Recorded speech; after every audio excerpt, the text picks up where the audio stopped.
Right, welcome everybody. Thank you very much for giving up going to one of the other lectures when you got lost rather than actually planning to come here in the first place. My name's Martin. At any point, please shout at me and say, Martin, I've got a question, whatever it may be, then please do shout out, because it's nice to be informal about these things. If you are interested, if you do such things, and we'll be talking a little while, we'll talk about this a little bit later. If you're on Twitter, then I'm ICT Magic on Twitter, so if you want to find out lots of things about me, about education, my private life, my boys, whatever it may be, then that's a good place to go. I'm going to be talking about augmented learning. Now, there are a couple of caveats to this. First of all, I'm going to be showing you a couple of tools which hopefully you'll find very useful in your classroom. But obviously a tool is only as good as the person wielding it and the situation you're using it in. So that's a very big caveat there. Obviously the pedagogy that really does take precedence over the tools that you're using, but obviously good tools make good practice.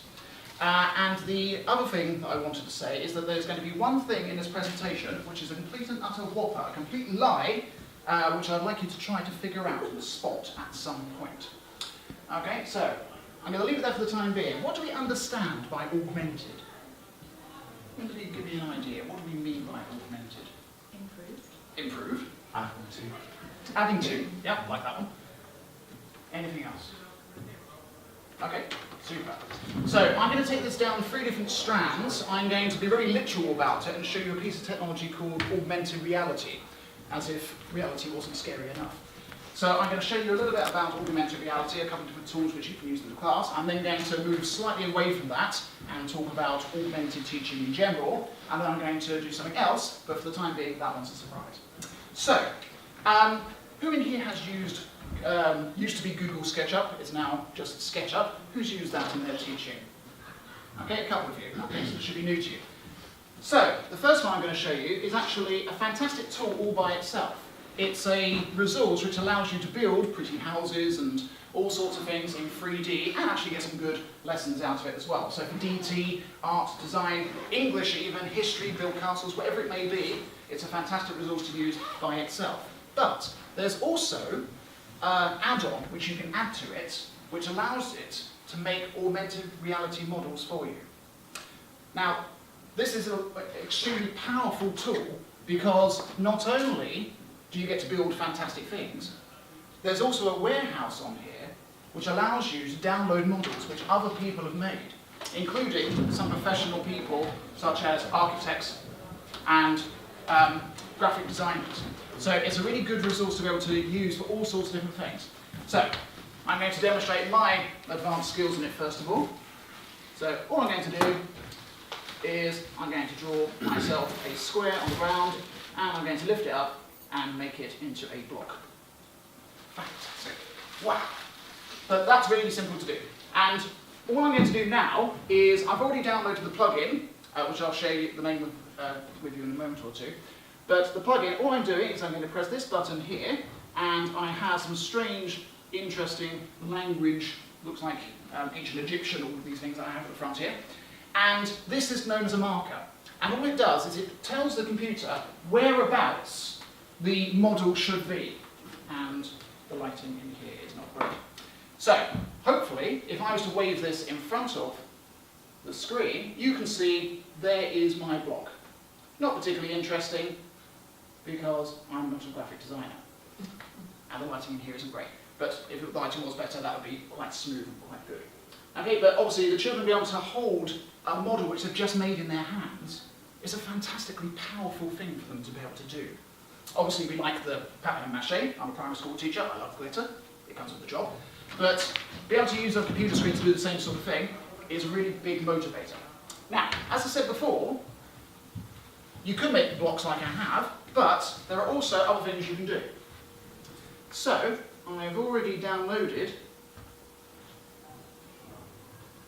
a model which you could use in your class. So as I said, there are actually hundreds of thousands of models you can download. Straight away, for free, this is all free. And if you were to do such a thing, once it starts, there we go. So, recognisable face, I hope you'll agree. What kind of lessons might you use that one in? Obvious answer? History, of course, but can I suggest to you perhaps English? Can I suggest perhaps that you could use it in DT as well, the fact that you're designing something on screen and then making it into real life? Now, if you wanted to talk to King Tut, you'd have to go quite a long way back in time, or get some really good actors, or you can do it yourself. And what I'm suggesting to you is that you use something like this plugin, and wait for a few moments. I don't want to stop. Eventually. And what you can do is you can have King Tut's face, hopefully, the right way up, imposed on the teachers. Now you can grow this and make it bigger or smaller, so you can actually make this into a hat. And my class have all got their own hat, which they've decorated, and you can have it so it's over the top of your own features, as good as they are, and you can talk to the camera, record your screen, and you've got an instant video of King Tut talking to your class. No makeup needed, which is a shame.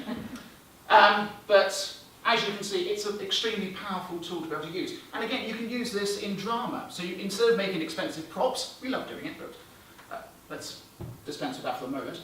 What you can do is you can have your whole set up on the screen, so you can have the palm trees on both sides, and put that at the back of the classroom with your computer at the front, and it will pop up with all of the scenery with your actors in the middle. Simple things like that.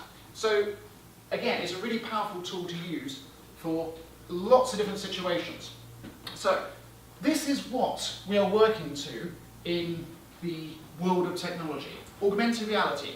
Now you may have heard of a little project, they've been trying to keep it secret, Google Glass. Have you heard of that? Yeah, it's quite quiet at the moment. Little company, which you might have heard of. But again, they're working towards this kind of technology to be in Google Glass. Now, can you imagine what kind of game changer that's going to be eventually when the price comes down, very expensive at the moment, as is all tech when it first comes out. But imagine when every child in your class could have a headset like that, and you could say, okay, let's go to ancient Egypt. And they have the panorama around them. Imagine how powerful that could be. They're walking through the scenery. Okay, we're talking holodeck here, hence the t-shirt, which is fantastic. So, again, this is where we're working to, and it's in its infancy. Lots of it are gimmicky at the moment. You'll see lots of advertising using this at the moment, but there are legitimate pedagogical reasons to be using it already.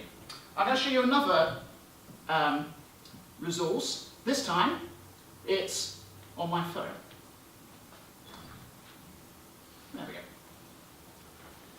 Right, top tip, if you don't have Apple TV or Google Chromecast or all sorts of things like that, because I can never get that much work, I don't know about you, all I use is I use one of these, a webcam. And then I simply stream through the air. Wow, look at that. High-tech stuff. Obviously, you have your own clamp at home or at school, so you don't have to hold it. But you get where I'm going with this. It's a really quite nice little tip to be able to use.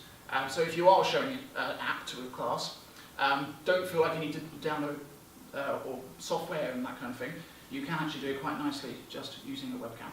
Right, this next one is called Eurasma, and this is very similar to the resource I've just shown you, but this one is, again, it's free, but it's on smartphones, tablets, and all that kind of thing. So, I've started up the app, and you'll see on the screen there are you lovely people, or a bottle of water, which is close enough. So, what I'm going to do with this now, actually, so would you mind just holding that in place for me? That would be fantastic. So if you can sort of do it so it meets the camera. We can see my business card, that's good. Right, okay. Ooh, that's interesting. So, if I was to... Stop again. What I've done is I've already set up a virtual reality model on here. So, if you could just repeat after me, please, that top line there. Nobody? Nobody at all?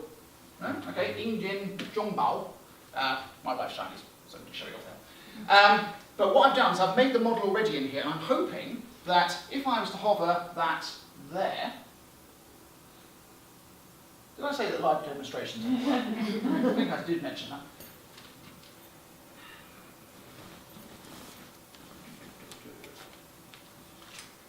Let's try and knock it. I've got a feeling it's not going to work for me. Right. Well, there we go. Right, it is backwards, but you get the idea. So that has just translated it, not because it's translated it, but because I've simply typed on Word and then done the screen capture on the front of it, and I've superimposed that on the top using this app. Now you can superimpose anything on there, any 2D shape for free. If you want to do 3D shapes other than the ones they have automatically, then it costs you money. But for the basic 2D, it's very easy. Now, I have a challenge for you, ladies and gentlemen.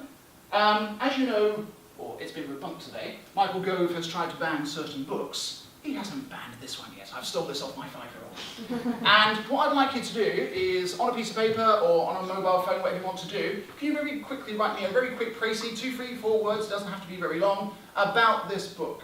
And what we're going to do is, when the phone sees this book, we're going to superimpose your comment on top of the book. Now, why might I be doing this? What kind of situation could you use this in your classroom? How could you use a template like this and then superimpose something on top? Any suggestions? What could you do? Because I'm thinking book review first of all. What about children's work? What could you do with children's work?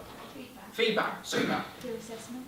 Peer assessment, fantastic. On a working wall, that'd be fun. Yeah, exactly, I've done that one. So, working wall, so for parents' evening, for example, you can actually have a complete blurb about that particular piece of work, about the project, whatever it may be. Very impressive stuff. And it's really easy to do. Okay, so if somebody could just write me a very quick précis of that. Any takers? No? Oh, nobody's great. Okay. Right, okay, so what we'll do is we'll just use something else instead. So all I'm going to do is I'm going to take a photo of whatever I want to superimpose on top of this book. And why not? We've done it with the Chinese already. Let's put the Chinese one on top instead. So all I'm doing is I press my camera button,